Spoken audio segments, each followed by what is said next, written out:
Hi, welcome to my channel சமையல் with Viji. இன்றைக்கி vadacurry recipe எப்படி செய்கிறதுன்னு பார்க்கலாம். 1 கப் கடலைப்பருப்பை எடுத்துக்கோங்க. நல்லா வாஷ் பண்ணி ஊற விட்டுருங்க. ஒரு 1.5லேருந்து 2 மணி நேரம் வரைக்கும் ஊறட்டும். ஊறின பிற்பாடு தண்ணியை வடிகட்டி எடுத்துக்கோங்க. ஒரு மிக்ஸி ஜாரில் 1 ஸ்பூன் சோம்பை சேர்த்துக்கோங்க. சோம்பு சேர்த்த பிற்பாடு கடலைப்பருப்பை கொஞ்சமாக சேர்த்து கொரப்பாக அரைச்சிக்கோங்க. இதே மாதிரி மீதி இருக்கிற எல்லா கடலைப்பருப்பையும் சேர்த்து அரைச்சிக்கோங்க. கொஞ்சம் உப்பையும் சேர்த்துக்கோங்க. அரைச்சி வச்சுருக்கிற கடலைப்பருப்பு எல்லாத்துலேயும் ஒரு பாத்திரத்தில் மாற்றிடுங்க. மாற்றிட்டு நல்லா கலந்து விட்டுருங்க.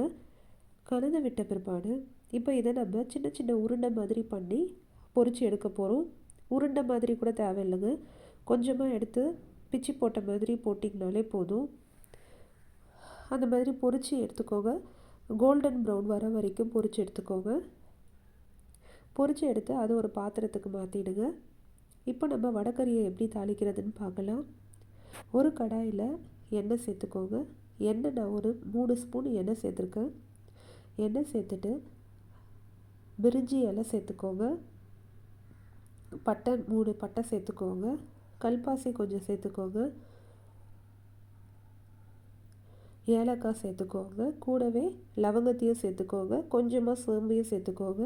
இதெல்லாம் பொரிஞ்ச பிற்பாடு நறுக்கி வச்சுருக்கிற வெங்காயம், நான் ஒரு 2 பெரிய வெங்காயம் எடுத்திருக்கேன், அதையும் சேர்த்துக்கோங்க. நல்லா வதங்கின பிற்பாடு கொஞ்சம் பச்சை மிளகாய் சேர்த்துக்கோங்க. 2 பச்சை மிளகாய் கீறி போட்டுடுங்க. கருவேப்பிலையும் சேர்த்துக்கோங்க. இது எல்லாத்தையும் நல்லா வதக்கிடுங்க. வதக்கின பிற்பாடு ஒரு 1.5 ஸ்பூன் இஞ்சி பூண்டு விழுதை சேர்த்துக்கோங்க. பச்சை வாசனை போகிற வரைக்கும் நல்லா வதக்கிடுங்க.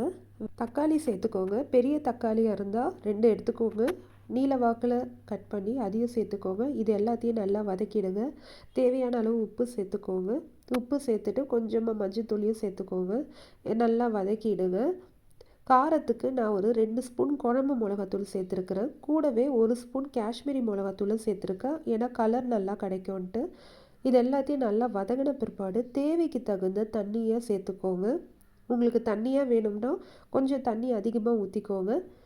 இது எல்லாத்தையும் மூடி வச்சு நல்லா வேக விட்டுருங்க.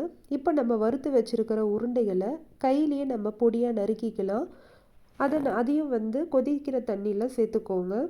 சேர்த்துட்டு நல்லா கலரி விட்டுட்டு ஒரு 2 நிமிஷத்துலேருந்து 3 நிமிஷம் ஸ்லோலியே மூடி போட்டு விட்டுருங்க. நல்லா கொதித்த பிற்பாடு நறுக்கி வச்சுருக்கிற கொத்தமல்லியை தூவி சேர்த்துட்டிங்கன்னா சூப்பரான வடகறி ரெடிங்க. இந்த வடகறியை இட்லி, தோசை, பூரி எல்லாத்துக்குமே சூப்பராக இருக்கும்.